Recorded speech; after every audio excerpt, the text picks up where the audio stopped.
سوال۔ السلام علیکم مفتی صاحب، میں عبدالرحمان بلینا بکر چوں بکر اٹھائیٹ ٹی ڈی ایچ ہوں۔ میرا مسئلہ ہے مفتی صاحب کہ جس ٹائم میں شادی شدہ ہوں، جس ٹائم میں غسل کرے نا، جس ٹائم میرے تے غسل واجب ہوئے، اس ٹائم میں کوئی استنجے دے دوران بہت وسوسہ پیدا تھیندا ہے، بار بار استنجا کرینا حالانکہ میں گھنٹہ غسل دلا دینا، اور نماز دے دوران ہی، وضو دے دوران، استنجے دے دوران، اس ٹائم ہی میں کو ایہو وسوسہ تھیندا ہے۔ ایندا کوئی شرعی حل میں کو دسا ونجے، مہربانی۔ السلام علیکم۔ مفتی صاحب، یہ عبدالرحمان بھائی بکھر سے بات کر رہے ہیں اور سوال پوچھ رہے ہیں کہ میں غسل کے دوران استنجا کرتا ہوں تو بار کرتا ہوں، مجھے وسوسے آتے ہیں، ایک گھنٹہ غسل پر لگا دیتا ہوں، تو نماز میں بھی اس طرح کے وساوس مجھے آتے ہیں، اس کا کوئی حل بتا دیں۔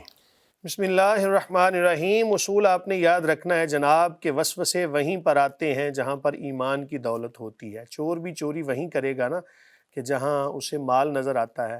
تو بہرحال یہ آپ کو صرف ایک مثال کے ساتھ مسئلہ سمجھایا کہ شیطان اسی ذہن کے اوپر حملہ کرتا ہے جہاں ایمان کی دولت ہوتی ہے۔ وساوس سے پریشان نہیں ہونا چاہیے، حتی الامکان ان کو ذہن سے نکالنے کی کوشش کریں۔ جب کوئی وسوسہ آئے تو اللہ تعالیٰ کا نام اللہ، اس کا ذکر کریں، اللہ اکبر، اسی طرح لا حول ولا قوت الا باللہ العلی العظیم، اس کا ورد کریں، تعوذ پڑھیں، اعوذ باللہ من الشیطان الرجیم۔ اسی طرح جو بھی شیطان سے پناہ مانگنے کے حوالے سے جو آیات ہیں، احادیث ہیں، تعوذ آپ کو بتا دیا، اسی طرح لا حول بتا دیا، اس کو پڑھیں آپ، انشاءاللہ العزیز وسوسہ دور ہو جائے گا۔ رہی بات یہ جناب کہ جس بندے کو غسل کے دوران یہ وسوسہ آئے کہ پتہ نہیں جسم پاک ہوا، یعنی یہ اکثر بندوں کے ساتھ ہوتا ہے۔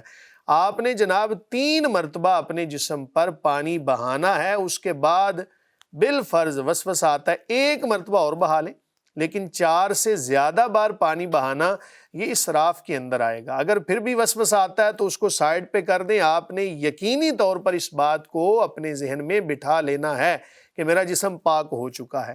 کئی لوگوں کو نا ایسے ہی 1 مرتبہ ہاتھ دھوئے، پھر ذہن میں آتا ہے پتہ نہیں دھلے ہیں کہ نہیں، پھر دھوئیں گے تو یہ اسراف کے زمرے میں آئے گا۔ حضور نبی کریم صلی اللہ علیہ وآلہ وسلم نے پانی کے اسراف سے منع فرمایا ہے۔ تو اگر آپ گھنٹہ غسل پہ لگاتے ہیں، یہ اسراف کے زمرے میں آئے گا۔ 3 مرتبہ جسم پر پانی بہانے سے آپ کا جسم یقینی طور پر پاک ہو چکا ہے۔ یاد رکھیں کہ پانی کے اندر اللہ تعالیٰ نے یہ صفت پیدا فرمائی ہے، وَأَنزَلْنَا مِنَ السَّمَاءِ مَاءً طَهُورًا۔ اللہ فرماتا ہے ہم نے آسمان سے پاک کرنے والا پانی نازل فرمایا ہے۔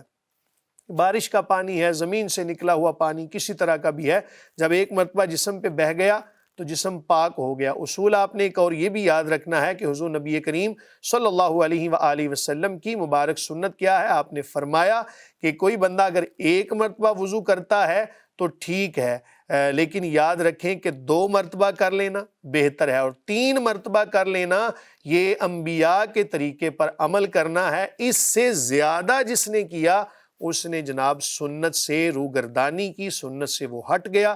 3 مرتبہ پانی بہا کے اپنے جسم کو اور جو بھی چیزیں ہیں ان کو پاک سمجھیں۔ واللہ تعالی عالم بالصواب۔ ایک اور بات آپ کو بتا دوں، بعض لوگوں کے ذہنوں میں نا یہ بھی ایک وسوسہ آتا ہے، وضو کر کے باہر آئے تو ایک سوال ذہن میں آتا ہے کہ پتہ نہیں کوئی قطرہ خارج نہ ہو گیا ہو۔ تو حضور نبی کریم صلی اللہ علیہ وآلہ وسلم کی یہ مبارک سنت ہے، میں نے بھی جب یہ درس نظامی کے اندر پڑھی نا تو میرے لیے ایک نئی بات تھی کہ کریم آقا علیہ الصلاۃ والسلام اپنا مبارک ہاتھ پانی میں بھگو کر، یوں سمجھیں کہ تھوڑا سا پانی ہاتھ میں ہوتا یا گیلا ہاتھ جس سے قطرے ٹپک رہے ہوتے ہیں، تو آپ اپنے مبارک تہ بند کہہ لیں، شلوار کہہ لیں اس کو، تو اس جگہ پر آپ ہلکا سا چھڑکاؤ کرتے۔ تو یہ بھی ایک سنت ہے، میرے لیے ایک نئی بات تھی۔ تو بہرحال اس کو کرنے کا مقصد کیا ہے کہ اگر بالفرض شیطان کی طرف سے وسوسہ آئے تو چونکہ پانی کا چھڑکاؤ کر دیا، اب وسوسہ ہی دور ہو جائے گا کہ یہ پانی کے ہی چھینٹے ہوں گے۔ اگر وہ غسل کر رہا ہے، ظاہر ہے کہ غسل خانے میں ہے، تو اس وقت وہ اعوذ باللہ پڑھ سکتا ہے؟ نہیں، ایسی بات نہیں ہے۔ اس لیے میں نے عرض کیا کہ جب دوران غسل، یہ تو ایک جنرلی بات ہے کہ کوئی بھی بندہ غسل خانے کے اندر جب برہنہ حالت میں ہے تو کوئی کلام تو نہیں پڑھ سکتا۔ اس لیے میں نے عرض کیا کہ اس دوران میں 3 مرتبہ پانی بہا کے اپنے جسم کو پاک سمجھے اور اس کے علاوہ اگر کوئی وسوسہ آتا ہے باہر یا عام حالات کے اندر تو پھر یہ کلمات پڑھیں. وہاں پر آپ نے کچھ نہیں پڑھنا جناب. یہ اچھا ہو گیا آپ نے سوال کر لیا. بہرحال اپنے جسم پر 3 مرتبہ پانی بہا کے اپنے آپ کو پاک اور صاف سمجھیں. اور آپ سب احباب کا بھی بہت شکریہ جو اپنے سوالات ہمیں بھیج رہے ہیں. امید ہے مفتی صاحب کے قرآن و سنت کی روشنی میں دیے گئے جوابات سے آپ کو رہنمائی ملی ہوگی.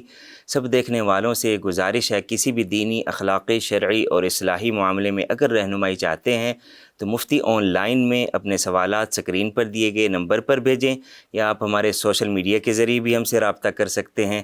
اور سب دیکھنے والوں سے یہ بھی گزارش ہے کہ واٹس ایپ پر اپنے سوالات لکھ کر بھیجیں، اپنے نام کے ساتھ لکھ کر بھیجا کریں، اپنے شہر کے نام کے ساتھ لکھ کر بھیجا کریں، اور وائس نوٹ کے ذریعے بھی سوالات بھیج سکتے ہیں. اسی طرح سے آپ سے یہ بھی درخواست ہے کہ کالز ہم ریسیو نہیں کر سکتے، کال نہ کیا کریں. ہم آپ کے سوالات کو پروگرام میں شامل کریں گے اور ان کا شرعی حل بتائیں گے. سب دیکھنے والوں کا بہت شکریہ. وما علینا الا البلاغ.